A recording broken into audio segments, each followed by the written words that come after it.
VLSos here. This is a video lesson on the second derivative test for Extrema. Let's remind ourselves with a fairly simple function of how to find and formally justify Extrema. I've got the function f defined here, x minus 2 all squared plus 1. And we'll get a sketch. This is a quadratic equation that has been moved right by 2 and up 1. It's a parent quadratic. And we are familiar with this graph, and we can easily observe that we will be able to justify that this function has a minimum at 2, 1. And how would we do that? First derivative test can help us. I'm going to first distribute and combine like terms in order to make taking the derivative very elementary. This becomes x squared minus 4x plus 4, and then plus 1 is plus 5. So if we take the derivative of the f function, we get 2x minus 4. And we're looking for horizontal tangent lines. Tangent lines that have a slope of 0 will be critical points.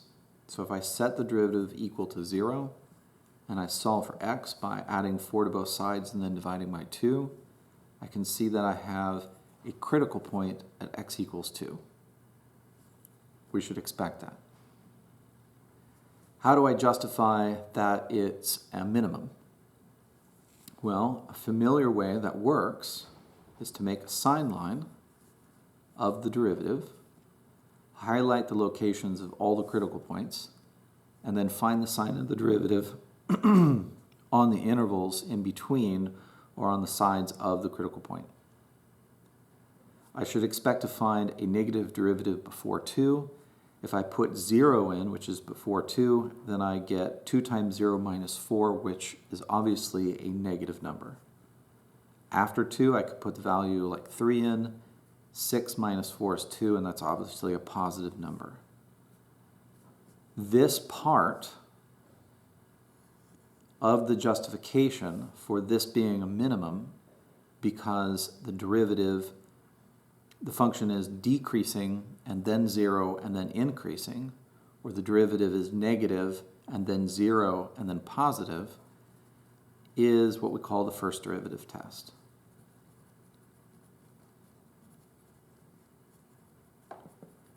And it is thorough and sufficient for formal justification of of critical points and the nature of those critical points.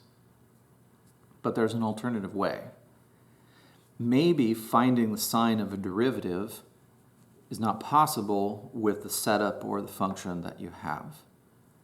Maybe all we can be certain of is that we have a critical point. If it's given to us, or if we can find it in other means other than the derivative.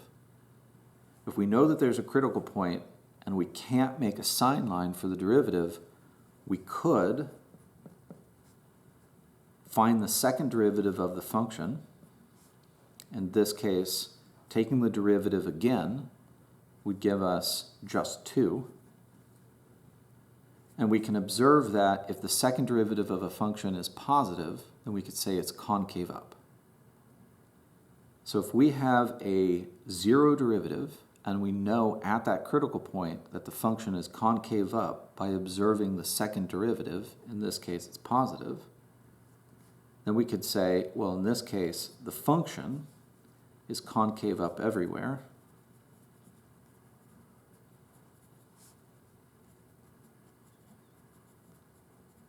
Because the second derivative is constantly positive. But in this case, the derivative at 2 is 0.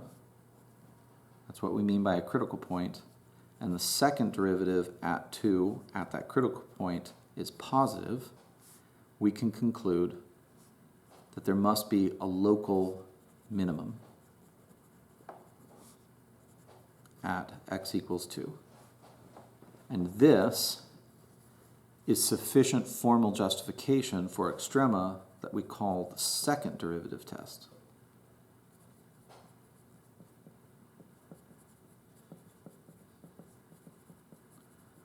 For extrema.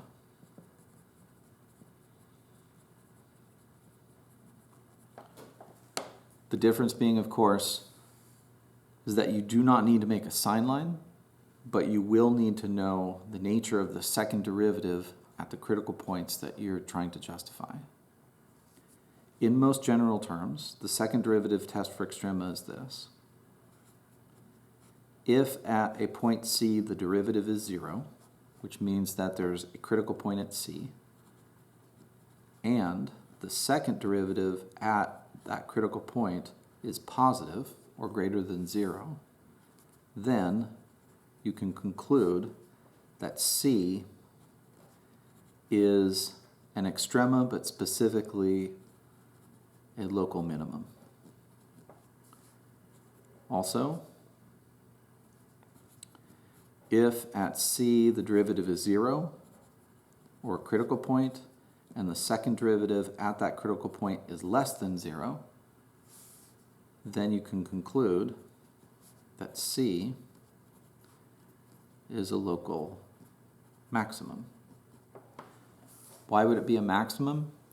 Because at a maximum you're going to have a function that is concave down, and the second derivative at any place that a function is concave down is negative, or the second derivative is less than 0. This alternative method for justifying the nature of critical points is useful. Sometimes it's less rigorous, and though it requires being able to take and observe the second derivative.